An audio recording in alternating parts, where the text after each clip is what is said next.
My name is Malik Abazdab. Welcome to UPfront. On UPfront, we get up close with those who make the news, and we discuss the most central topics in the week. Today, we are talking mobile money. Only yesterday, I went into the house opposite this building, and I met one of our brothers, Adamu, in the company of 4 other women. He was on a phone call. The phone call was made by somebody who pretended to be working at telecoms giant MTN, and he had asked this gentleman to put in his PIN so that he would do some transaction for him. Obviously, this was a scam. I have somebody with me who works at MTN. He is Mr. Elihini. He is the general manager of Mobile Financial Services. When I come back from the break, I will introduce him and we'll settle for this discussion. Keep watching.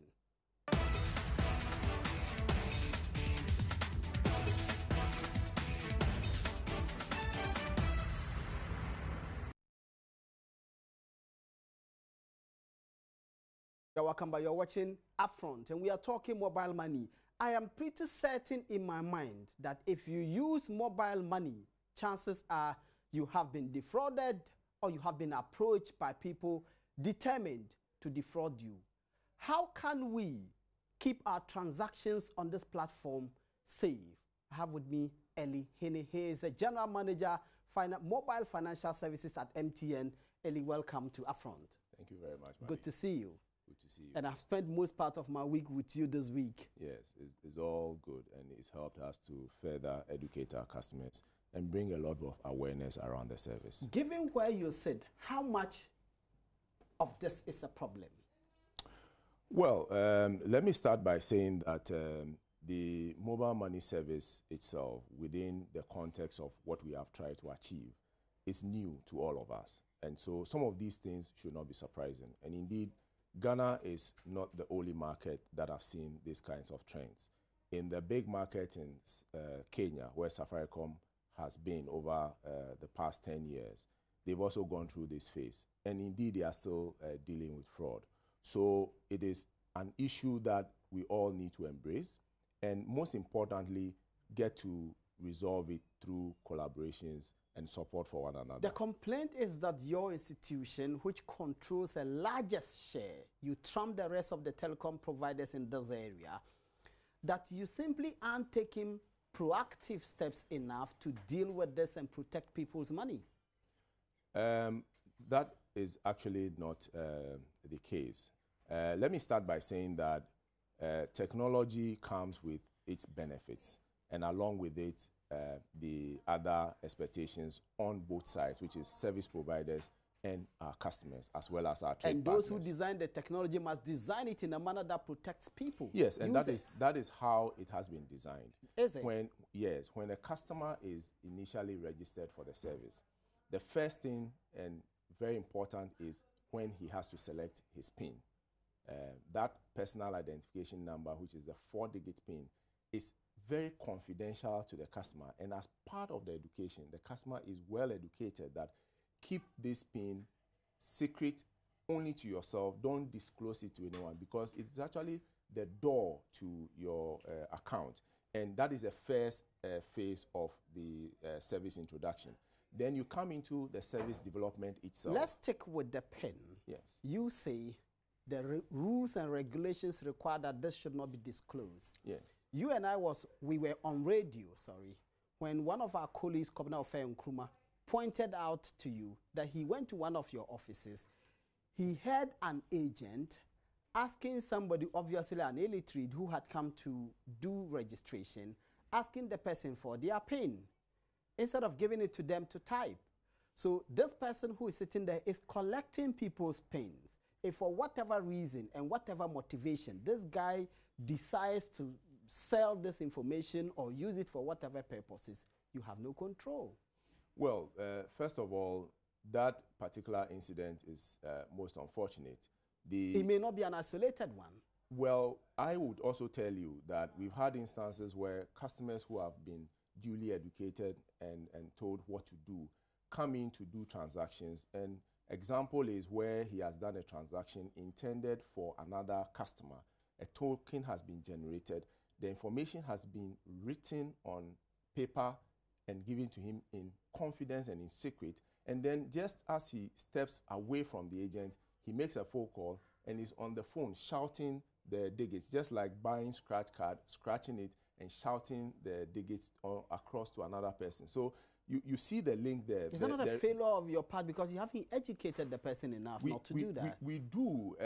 It is part of our culture also, which we also need to look at, because generally in other cultures, when somebody calls you on information you are not sure about, you will not be very open to that person. But here, you'll find out it's within our nature, which is good, but we also need to understand that financial service comes with certain rules and regulations. That is why, as good as you would be to see a stranger who would say, I'm going this way, and people would even want to sit in your car and go with you to the location and show you this is the place.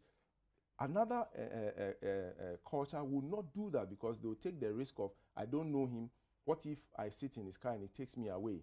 But the Ghanaian will sit in your car, take you to your destination, show you the place, and opt to walk back to where you picked him up. So part of that is also part of our own being. And we want to try and improve that, change people's behavior, because it's important as we move into the digitization of our economy, because mobile money will remain very key to driving that goal. And it's important that we support our customers, we educate them, and bring them to the level where they appreciate the risk around the service and protect themselves. Whilst we also, as service providers, continue to enhance our securities on our platform to ensure that we support the customer and take the service a notch higher as we work to improve. What do you say experience to those who say MTN really doesn't have motivation? And of course, this is not an MTN problem.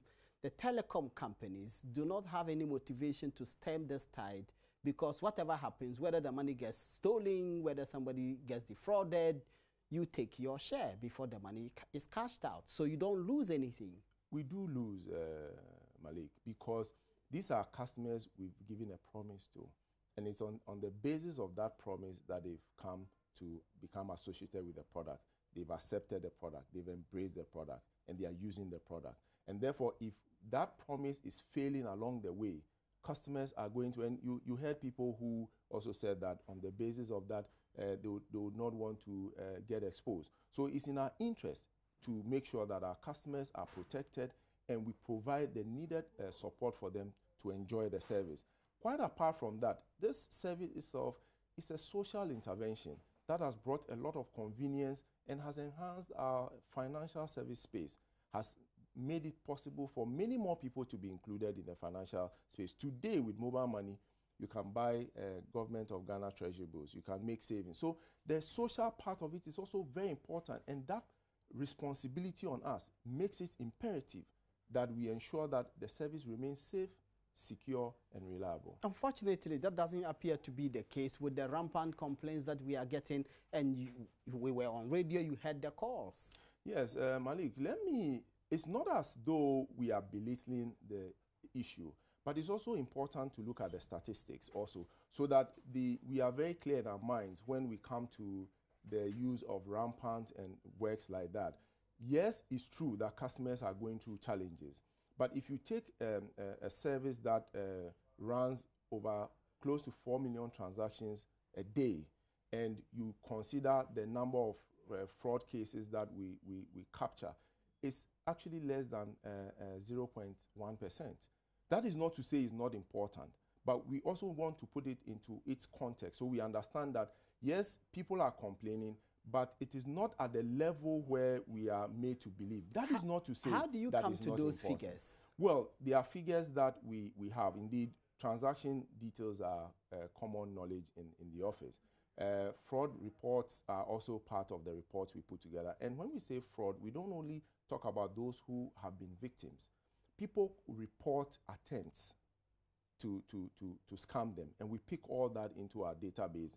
And for the month of September, we recorded 367 cases in our report versus a daily transaction of close to 4 million. So we need to sometimes put the numbers in perspective. That is not to say that it is not important. That is why I'm here this evening to use this platform once again to continue to educate our customers and to ensure that this week, we've been talking about 3 very key steps for the customer.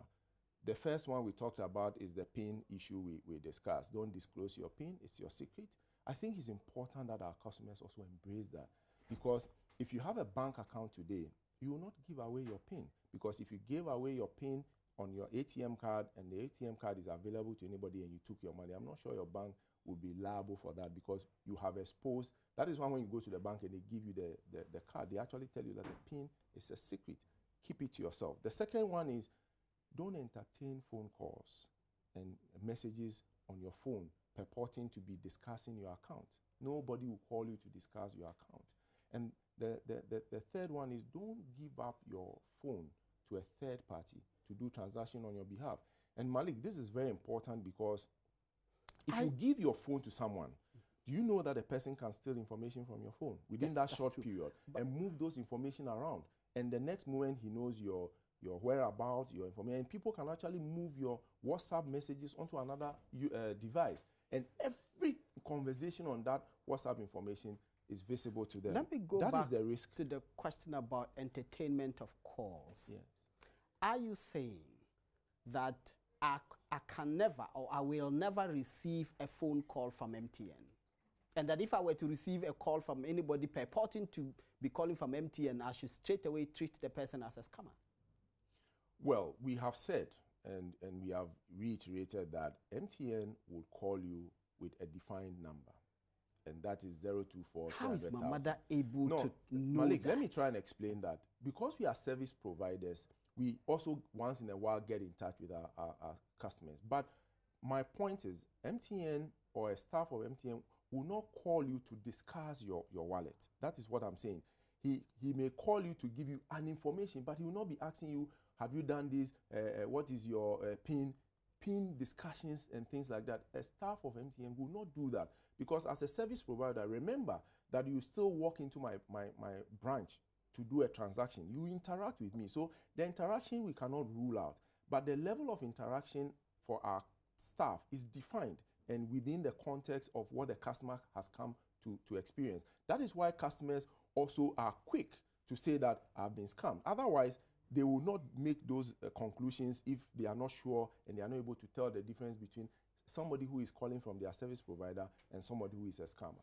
Let's go back to the figures you were given, and which, in your view, does not lend credence to the claims that this is rampant. You know that we have a problem with statistics in this country because many people simply won't report. How reliable are those figures?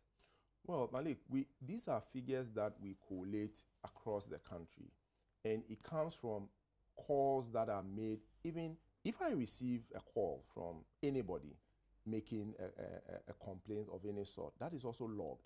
So to the best of our ability, the information we receive is what we put together. And over the years, which may just be a paltry sum of what is happening. Well, we may speak to that in terms of statistics, but it is also important to put it into context that even indeed, if we are extrapolating those numbers to say that there are some unreported cases, to what extent? Not some, a large chunk of them. Well, I'll give you an example. Yes. Yesterday when we were discussing, and you were in the studio, when we were discussing the issue about defilement, it turns out that 93% of defilement cases are not reported.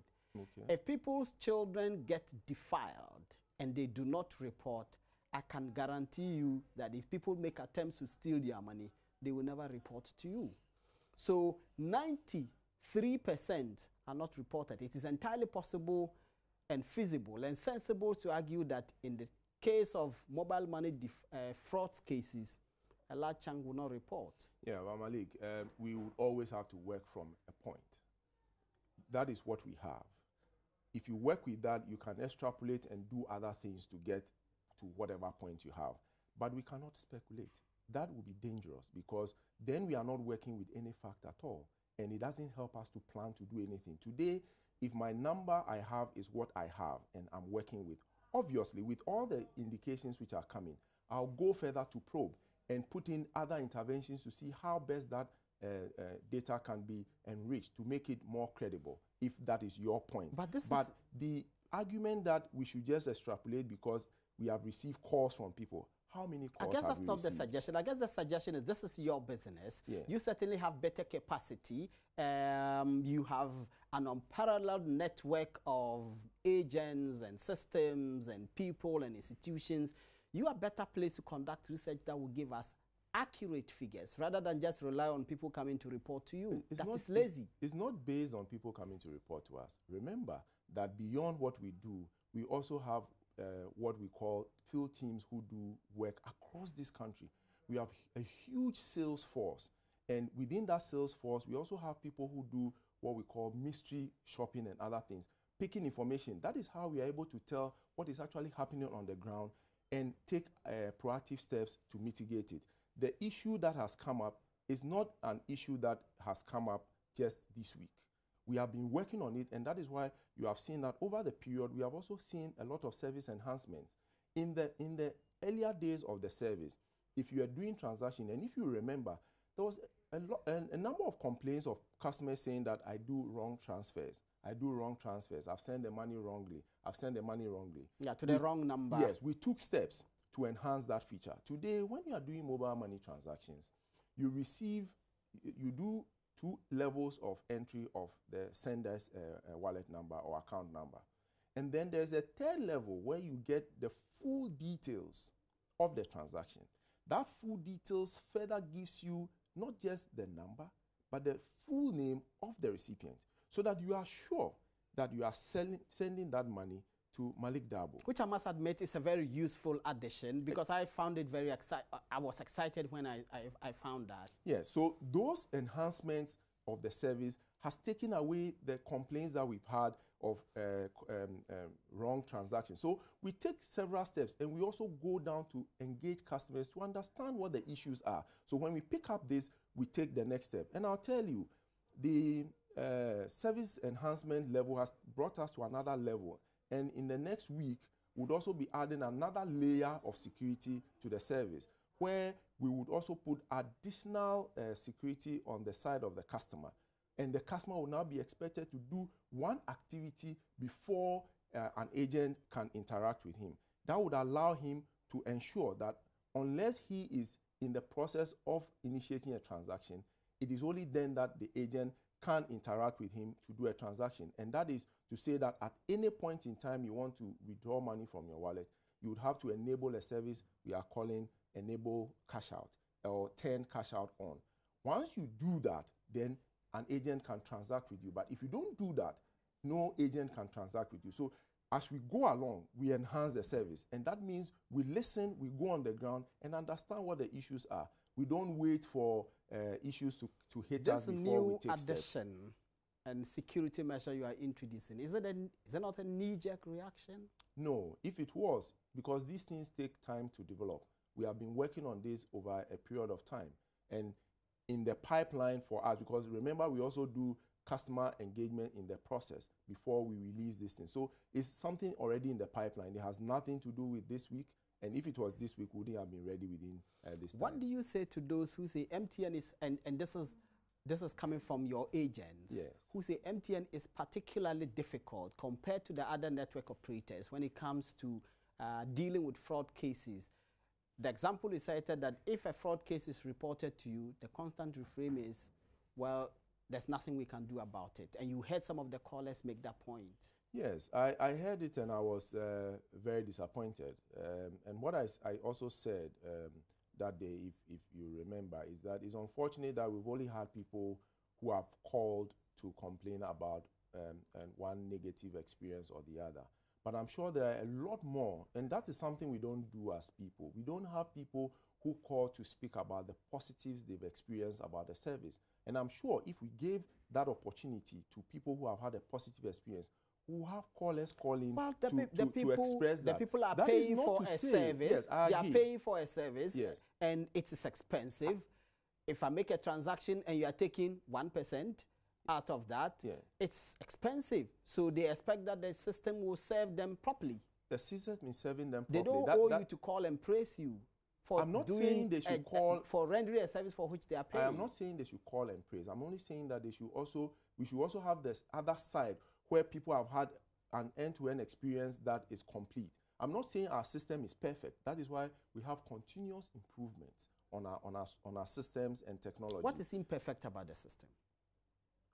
When we say this, we've just said that customers have complained that they report a fraud, and our agents or our frontline people have said there's nothing they can do about it. That is most unfortunate. That is not the kind of feedback that should go to a customer. What should be the feedback? The feedback is to listen to the customer, take the details of the report and the complaint the customer is making, empathize with him, because at that moment the customer has lost money, and you should be able to understand the mood in which he is. Once you take that information, you quickly pass it on to the team that does the investigation.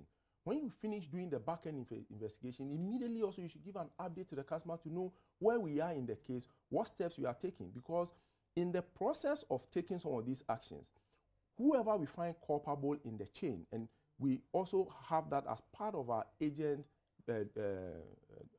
rules of engagement, mode of operation, we penalize and take actions. And these actions result in customers getting back their refund once we have identified the source of where the issue is coming from. So there are a lot of our customers who have gotten refunds for whatever monies they have lost in the process, because we have identified along the chain that an agent did not do the right thing, and that culminated in that action.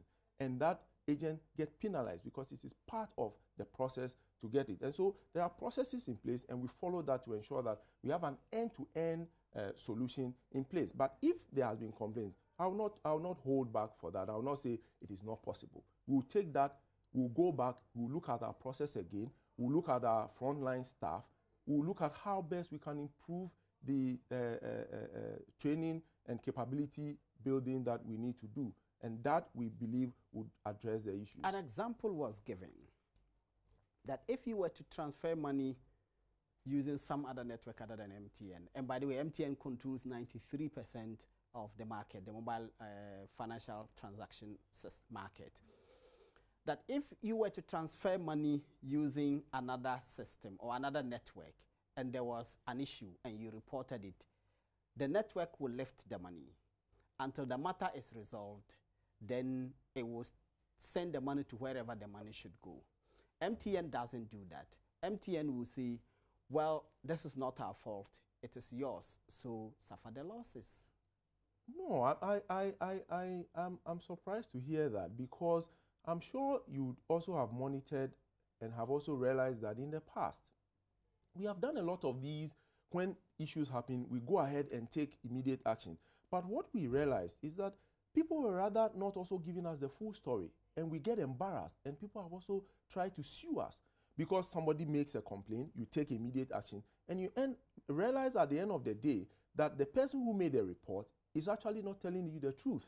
And when that happens, whoever you have denied access to funds is now taking you on. So when the thing happens, we take it and we try and do a preliminary investigation. And when we find out that indeed there's a justification, we also take the same action. Give us an example of how this works. That is why people have also gotten their funds given back to them, because the true identity of the funds was established. Let me give you an example. Somebody calls and says that I was doing a transaction to Malik Dabo, and in the process I sent it to Elihini, and therefore it's a wrong transaction. We go ahead and take action. We call the customer, you have received this amount wrongly, and the customer says, no, the gentleman you are talking about owes me. He simply paid me. So I am receiving what is due me. And we said, no, but this guy has made this complaint. So before we even proceed, just to avoid the fact that you may have access to the funds and go ahead to spend, we will hold that money. So we go ahead and hold. We do the investigation. Only to realize, when you now bring the two contenders together, that indeed the first person who was raising the issue didn't have a case. And in some of the instances, they don't even turn up at all. When you ask that, we have brought the person who is saying that you genuinely owe him to the office. Can you please also come to MTN so that we can resolve this issue between the two of you? Because the only way we can resolve it is when the two of you are around. And during those sessions, we invite the police so that whoever is the culprit is picked up. So people don't come. And we realize that we are embarrassed. And then the guy is sitting there looking into our face and he says, I told you, you didn't believe me. So we also needed to be very careful when we are dealing with these complaints, so that we don't get embarrassed. That is why we have taken a position that says that when the report is done, indeed we would listen to you, we take the details, we would investigate before taking an action. And when we establish, sometimes by that we time take it the is action. late. Well, there have been a number of instances, and just this week, we've had instances of people make those complaints, and funds have been returned to when it has been established that indeed the funds belong to them, and those transactions were reversed and paid. But I have a whole team, which is called the reversal team, who do these reversals of funds back to the wallets of customers. So there are a lot of them which come, which we solve, which we fully address. But like I keep saying, we accept that the people who don't get their issue resolved will continue to complain. And we will continue to improve our system to ensure that we nip everything in the bud. Our foremost focus is to make sure that we delight every customer. One of the constant complaints you get is when people get the calls, they are given every detail about themselves. How do the scammers get that information? Okay, there are several processes, and I'll take my time to go through it one after the other. I'll take the first one.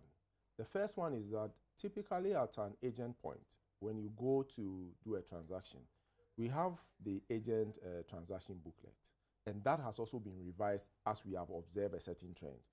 The agent will put the details of the customer, he'll put the amount, he'll put his wallet number. They pick only the numbers, they just put the number and the amount. No, they put the number, the type of transaction, they do all that. It is to help them do their reconciliation at the end of the day.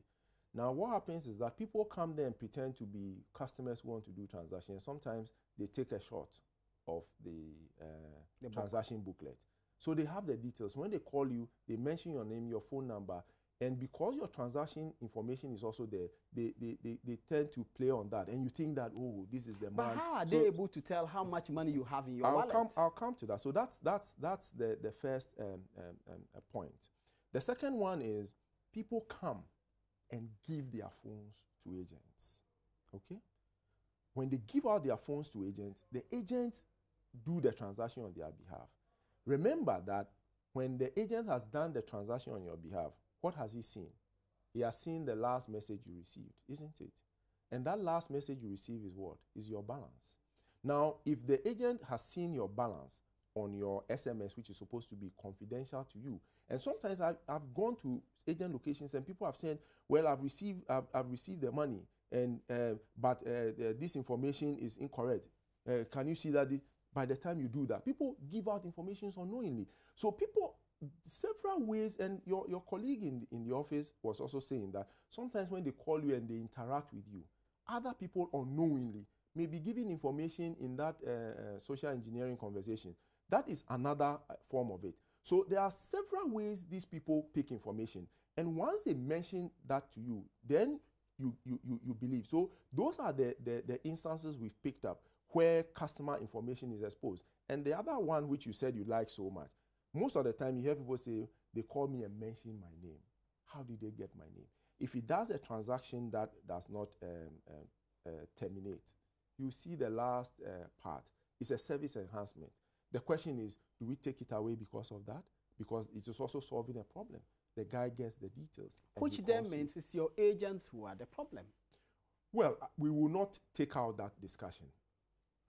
Because everything you have said points to them. Well, because they are the people who get this information. In every scenario and in every situation, you get deviants. You get people who are odd in your team. But these are your agents, yes, which means by law, yes, they are your representatives. Yes, and people deal with them because they trust that you put them there to, yes, to do their business. No, but Malik, are we also saying that the instances of people who have been employed, sometimes we find people do things in their workplaces, even within the police, there are times the police, we all saw the last video.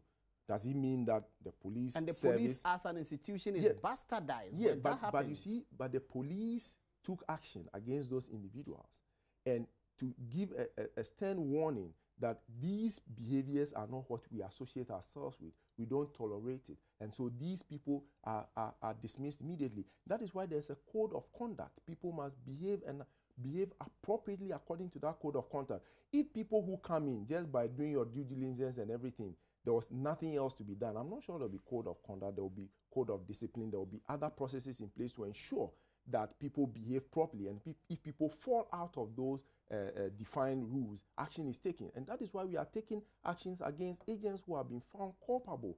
We are blacklisting them so that they cannot have the opportunity to do mobile money anywhere. Even if it is another provider, they cannot set up a mobile money account. They lose the opportunity, which is an economic opportunity, because some of them make good money to take care of their families. That is gone. And in instances of clear fraud, we hand them over to the police, and the police also deal with them. So once these measures are ongoing, then we are able to make sure that we take away the deviants, the bad ones, and the agents who work are clean. Because, like I mentioned earlier, our culture endears us to be very trustworthy of people, so we can understand the customer. And the next level, I mean, just this evening, we had a discussion with the IGP, and one of the recommendations that came out of that discussion is, why don't we also start going to the next level, where without only when issues come up, as part of the normal process of any individual, we do a police check, we do a police inquiry, we do identity check to make sure that we take your fingerprints, we cross-check with whatever the data the police have, and make sure that the person we have has been cleared from the system. So those are, so you see, as we move along, and, so are you going to do that? Yes, and the police are ready to work with us. They've admitted that they may not have the facilities across all their stations, but it means that there's a starting point, and we can work, collaborate together, and make sure we bring this to bear. And when people now realize that they are being fully tracked and all these details are available, I'm sure it will also help to stem this behavior. Because is there any way that scammers can access subscribers or customers' details without going through the agents? For now, there is no basis, unless, of course, the scammer is somebody who has access to our system. And our system is accessed by only people who are authorized. Remember, the authorization levels are also at different levels. So it's me, I don't have access to the system at all because I don't need to. Somebody else will have access up to a certain point. Another person up to a certain point. So within the context of the people who work, we have what we call segregation of duties. And segregation of duties ensures, and it's all part of process. These deviants you just mentioned, Eli, from the agents, but if they are part of the system and they engage in what we all know to be data mining, and then they sell the data to people who want to use it for criminal purposes for large sums of money. No, but Malik, I made this example that where would you go to get a good booty? Would you go to an agent or a customer who has 100 CDs or 200? The funds we are talking about in most instances is 50 here, 50 there, 50 there. Why go through the hassle? If you have access to the database, then it means. Let me conclude my bit for you to understand where I'm going. I'm not saying that it's not important. When you put it together, it could be a lot. But what I'm saying is that if you have access to the big data, if you have access to the system, then go for the big cut. Because why worry? Because in the big cut, you get huge sums of money going away. But if the agents are limited or the fraudsters are limited to that level, then it means that there's a limit to what they can do. And it is only at the customer level that they can socially engineer to get to the level. And when you listen to your customers, all those who have followed the basic rules have walked away free. If I deposit money in my wallet or somebody's wallet, I'm transferring money, am I supposed to pay the agent any money? No, it's good you brought this point. As part of the service, and today let me try and educate our listeners and our customers.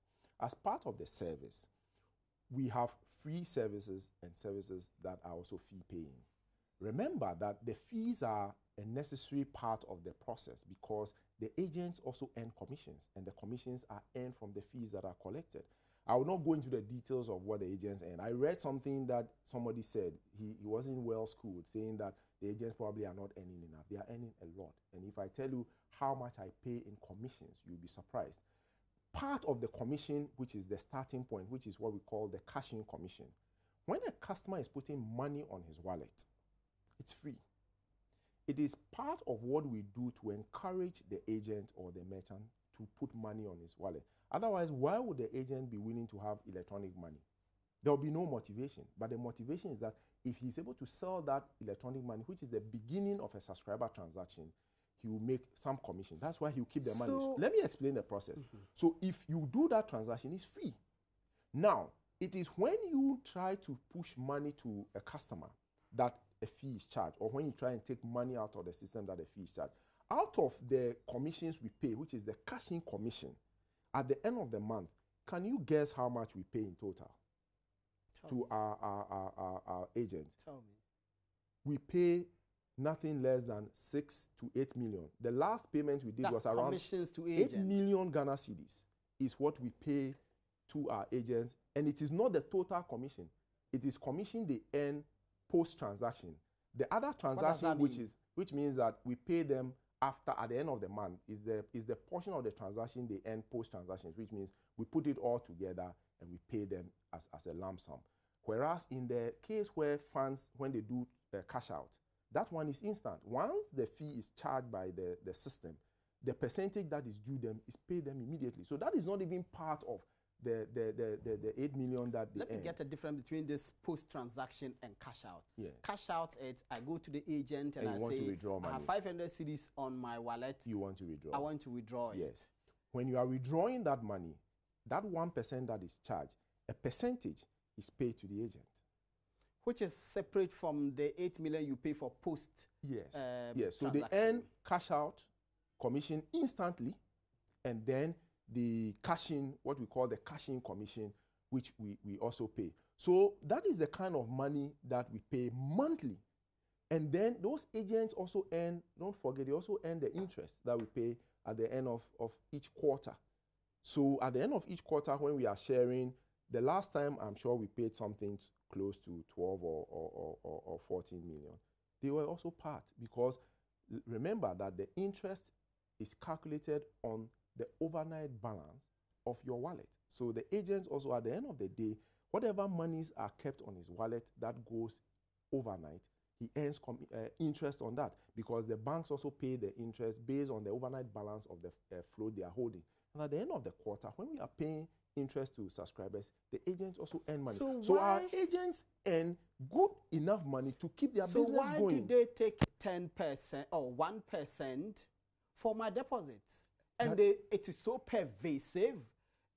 Apart from one agent whom I know, Gosh Corty, virtually every agent in this town takes that 1%. And that is the scenario. Are you aware of this? We have received report. And the sad part of it is that when customers call, because customers, when you see our transaction information, it tells you that for cashing, you don't pay for it. So when customers now receive that message and they read it, Chief, I'm not supposed to pay for cashing. Why are you charging me? And the customer now calls to complain.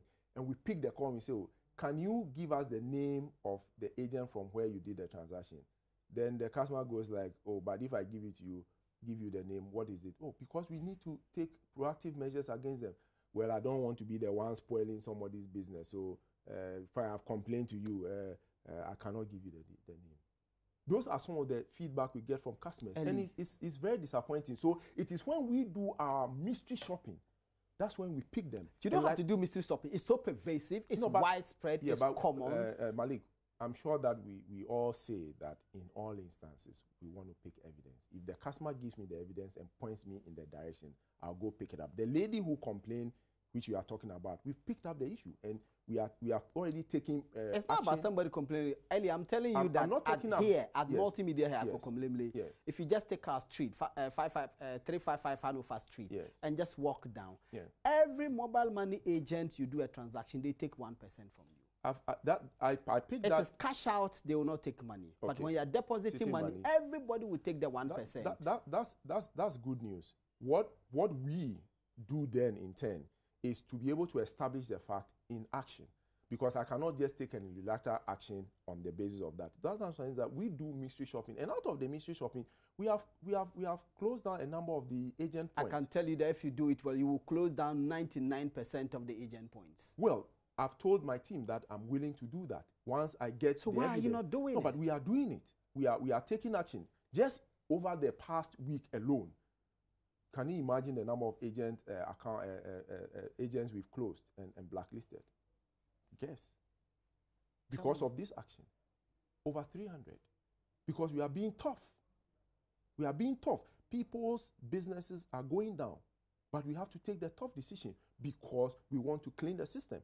People are coming back to literally beg that they will not repeat that behavior. But we've thrown them out of the door. That is the level we are going, Malik.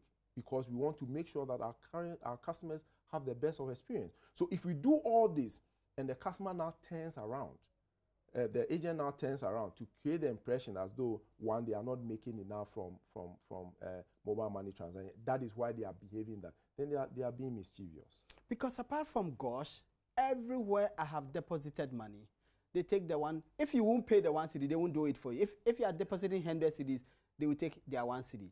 If it's it's 1%. So clearly, if you won't pay, yes, they won't do it for you. Yes. So clearly, they are cheating the system.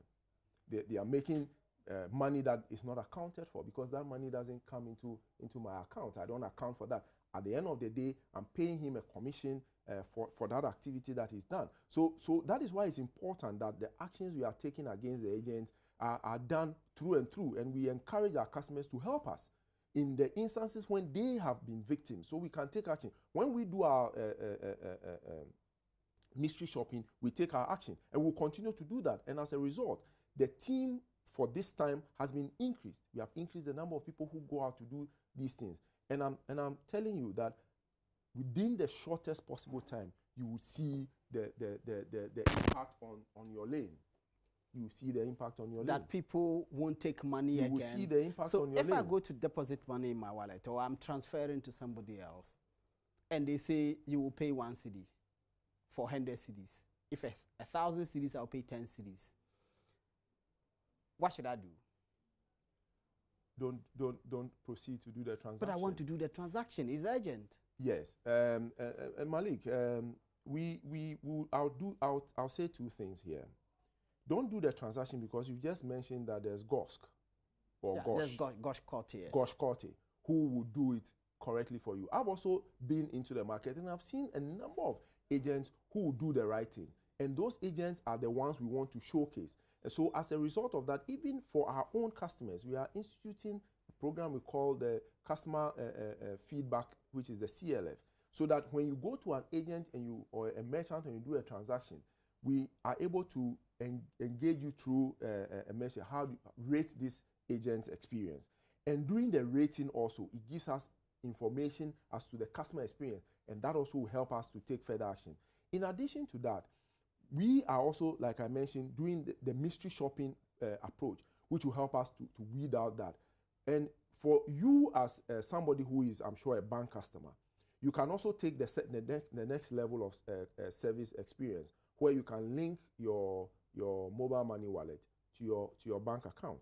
And if you link your mobile money wallet to your bank account, you can also move money. It's the same caching. You can move money to your mobile money wallet and do transactions that you want to do, or even bank on the go, because when people have paid you so much money that you don't need to do on your mobile money wallet, you can actually bank it. You can push it to your bank without having to walk to your branch, pay cash to a teller. Is that currently available? It is available. What I know is available is I have moved my money in such a way that I can take it from the ATM. That is one. That is available with currently about 12 or 14 of our banks. We have 16 partner banks.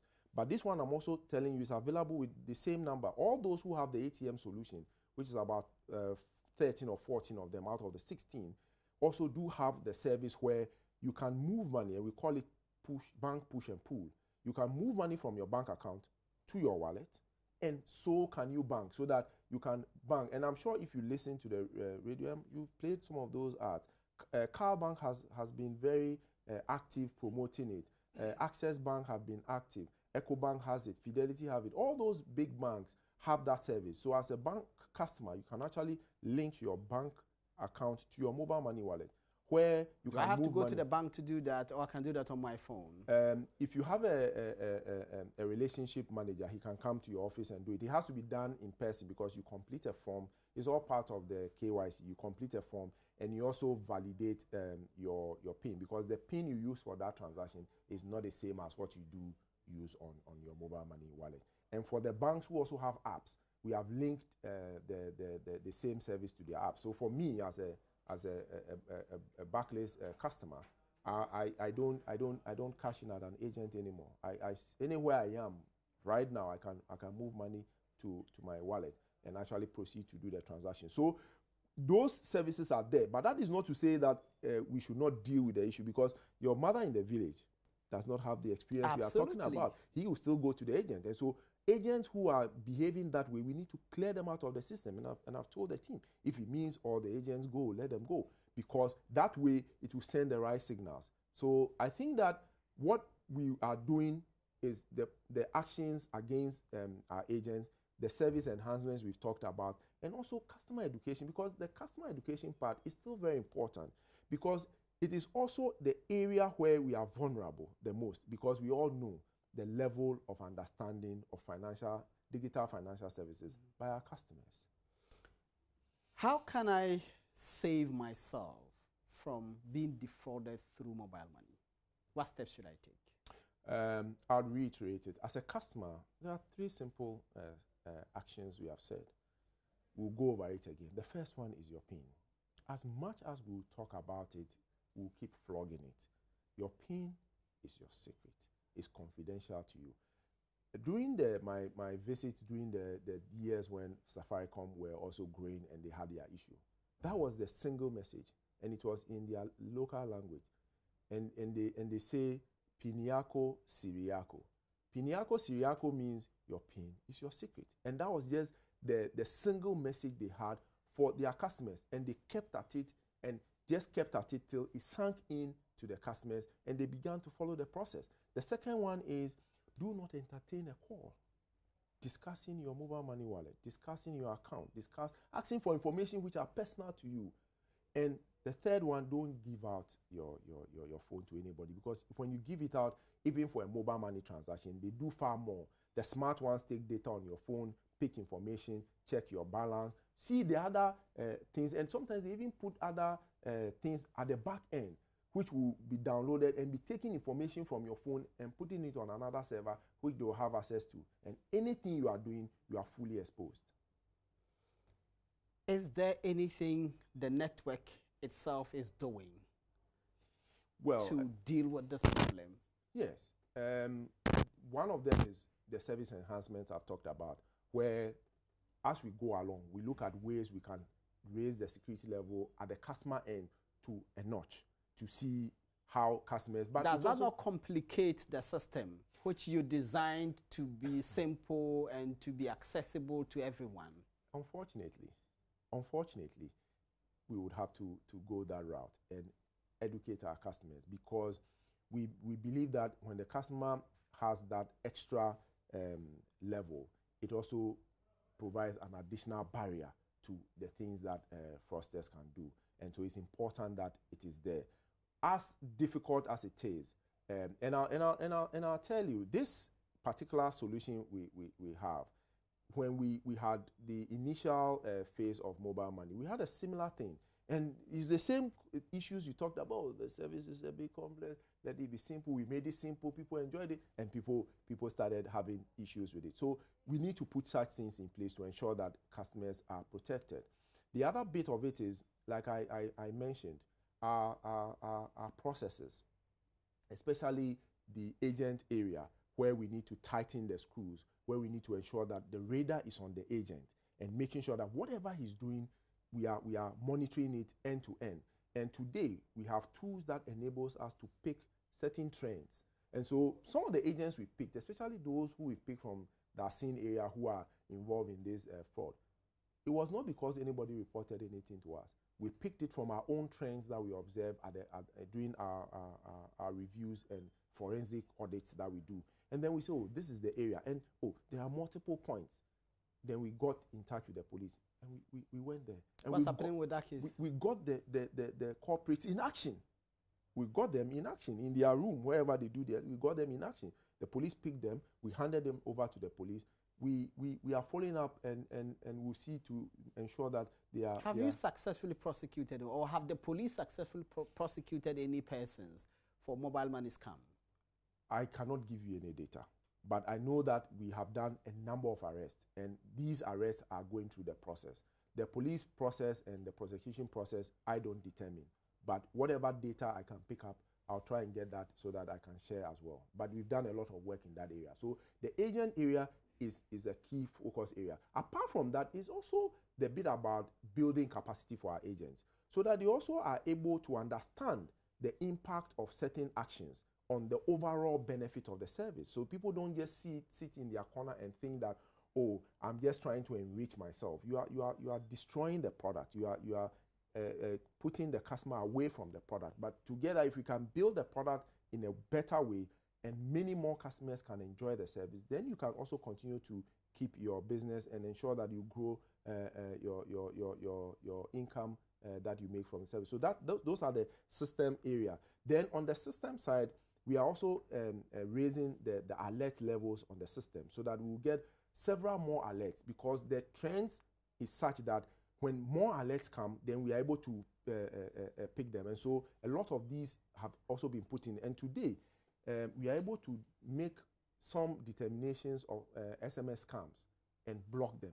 So most of the SMSs. So you're saying I won't receive a text message again saying this amount of money has been. We've put the system in place, but remember that the system would be able to do as much. That is why we also go beyond the system to do other things. So the system will continue to be effective to block a majority of the SMSs, which is also one step of dealing with the issue. So today, that is also in place, and we are trying to limit the number of SMSs that may terminate. How do you deal with this problem where somebody gets a call and the person is told some goods have been shipped to you, go and deposit this money in this number, and then we will clear the goods for you? Is there anything MTN can do to deal with that? Yes. And these scenarios have actually... So they are sending money to somebody they don't know. These scenarios have actually declined because it was quite rampant in the earlier times. But when we also started educating the customers, they started also now demanding additional due diligence on the part of these people, because it is not a case of mobile money, Malik. This particular one is just a bit of customer knowledge, customer awareness. Because if in the past, that same customer is able to send money through somebody, you send money through somebody, and remember those days that people say, oh, come and meet me here and give me the money. You go meet them there, they take the money, and you don't see them again. Now, because of mobile money, it's become more convenient for the person who is doing the payment. So he feels that, oh, if I can pay with mobile money, why not? So with the customer more informed, they ask a few questions, and some of them also call us so that we can also do some tracking on the customer before they go ahead to execute whatever transaction they want to execute. But the simple case is customer due diligence is very, very important, because at that point, you haven't met the person. And so you should not entrust huge sums of money in So your belief is that if the customers are more educated and better informed and better analytic, this will stop. Exactly. Elihini, it's been an honor having a conversation with you on this. Elihini is a general manager of mobile financial systems at MTN. He's been my guest, and we have been talking about mobile money. This is Upfront. My name is Malik Abazdabu. God willing, next week, Raymond Aqua will be here. Until then, keep safe. Thank you very much.